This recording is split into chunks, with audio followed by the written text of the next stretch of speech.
Hi everyone, welcome back to another Reddit cheating story.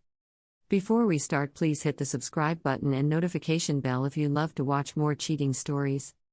My husband was cheating on me, so I write an email to the girl. I've started this email and erased it probably 10 times.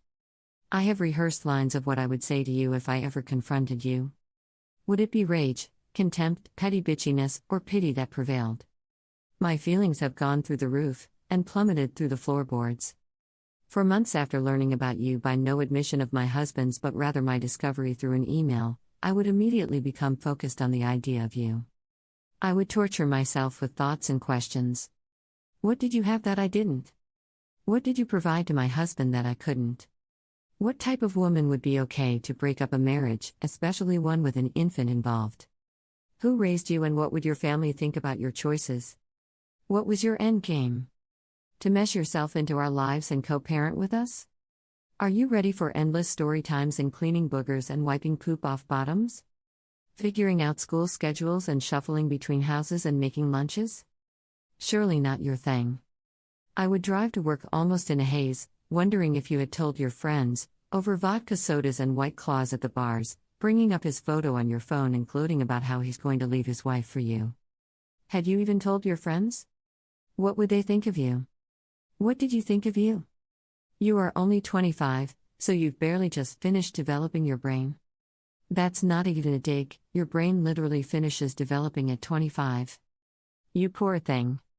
I thought about a lot over the next few months. My marriage. My vows. I replayed myself breezing down the aisle, filled with hope and excitement of the life I would be starting with this man. I walked up to him and held on tight to his hands. I remember the ring, the one he placed on my finger and the one I placed on his, and how good it felt to finally belong to someone, letting all our family and friends know it. I remember later on, only months down the line, how I was so proud of my ring and how he barely wore his. I recall thinking how strange it was that he didn't seem to truly like this idea of being married. He would brush it off saying rings weren't his thing. And maybe they weren't, you know? But it would be something small that bothered me, beginning the pile of tiny worries that built up into a tower of eventual paranoia and fear. When you came into the picture, I admittedly allowed myself to become consumed in who you were. I thought about your body. I compared it endlessly to mine. How it looked on top of my husband's. How you shaved your legs and put on makeup to go see him, picking out your underwear you'd know he'd take off. I wondered about your prowess. Were you any good? Were you kinky or vanilla? Were you shy or loud? I didn't wonder about my husband. I knew his faces. I've seen them for 8 years. I know what he looks like against sheets and in showers. I didn't wonder what his moves were. I didn't wonder what he sounded like when he came. I knew all that. But with you, I wondered. I didn't want to, but I wondered. I went through many torturous months of trying to co-parent, while you lurked in the shadows of my mind. Was it you he was texting? No, I'd say, trying to convince myself. He told me he was done with you. It had to be true because it needed to be true. I relaxed. I allowed myself to move forward with co-parenting, with not looking out the window wondering if he was hiding something in the car before he came inside. I could finally breathe, or so I thought. Then reality gave me a strong dose of wake the fuck up. I found out all over again that you existed, still. That you had in fact never gone away. This added months onto the timeline that I thought had been done. I had to now add 5 more months to the tally of time he's been lying to me. If he was telling me the truth about when he began with you, you two would be coming up on a year together. It crushed me. Did this mean you were no longer a fling? Were you real? Was this a real thing? I cried. I was angry this time. Angry that he thought I was so stupid. Angry that he was risking his custody with his child, her stability, that he was writing this story and still not realizing how he was the villain.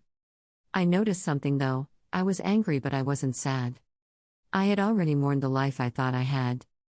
This was a different pain. This was the pain that all along, he had never evolved as I had thought. He had never valued the things that should have come first, but only himself.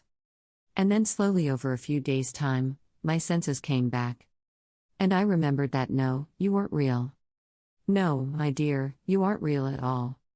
A real relationship doesn't sprout within the cracks of a marriage. It isn't shushed and hidden behind closed doors and erased like deleted text for almost a year or more. A real relationship doesn't thrive on secrecy and darkness. A real woman with self-worth and dignity wouldn't allow herself to succumb to being an option, an escape, a plaything to a married man for so long. She wouldn't accept being hidden. This dose of reality the universe had given me was actually a gift, and it has only now dawned on me how priceless it truly is. In the following days after discovery number 2, I began to think about you again, but in a totally different light than ever before. I began to feel sadness for you and relief for me. Because you, my dear, you can have him. He's all yours. All the lies, the ability for him to ease into a script to protect himself, the inability to process pain and loneliness, his marital problems or even childhood attachment issues, his history with cheating, his criticism of anything that doesn't fit into his box, all of it. It's all your problem now. And thank God for that, right? Because you are now with someone who has no issue cheating on his wife and family, on previous ex-girlfriends, on the law, on anything he feels he's above.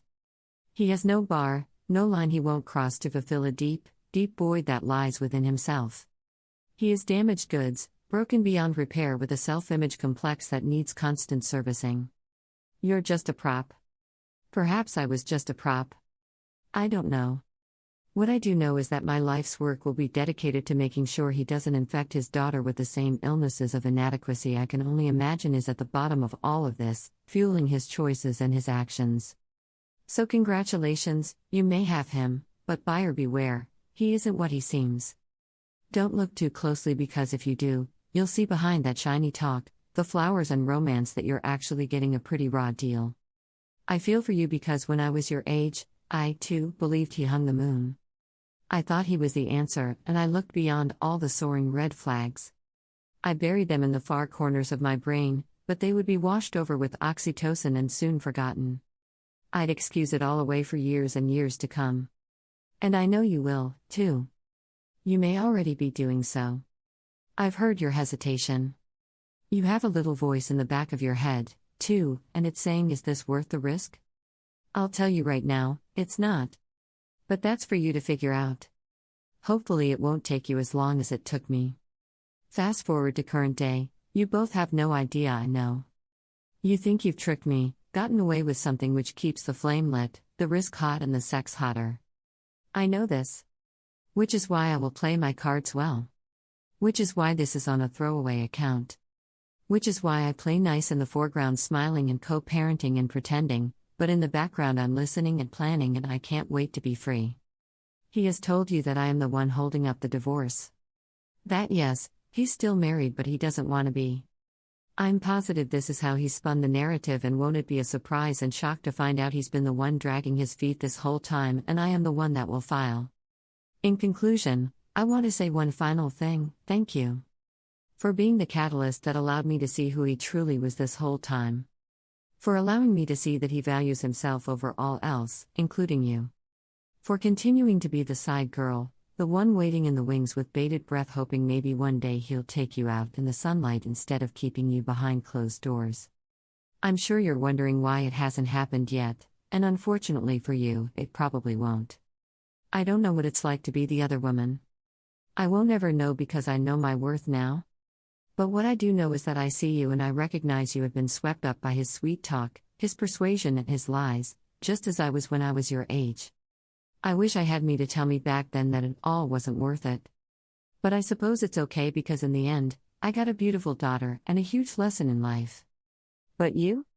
In the end you'll just get more lies, more waiting, more pieces that pile up into towers of paranoia and fear.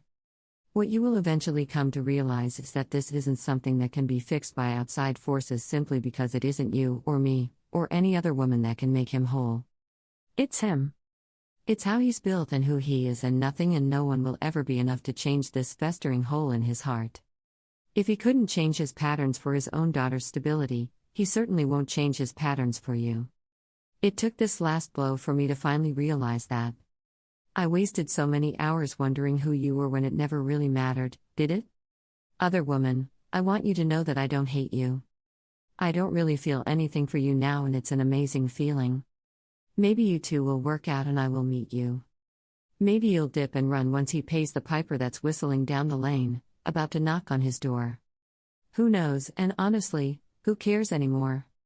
He has handed me each nail for his own coffin, one by one, and I'm coming for him. Except this time, instead of bringing a worthless ring down that aisle, I'll be bringing one hell of a lawyer. Sincerely, the wife. Thank you for watching. Comments down below what you think of the story. Remember to subscribe and hit the notification bell.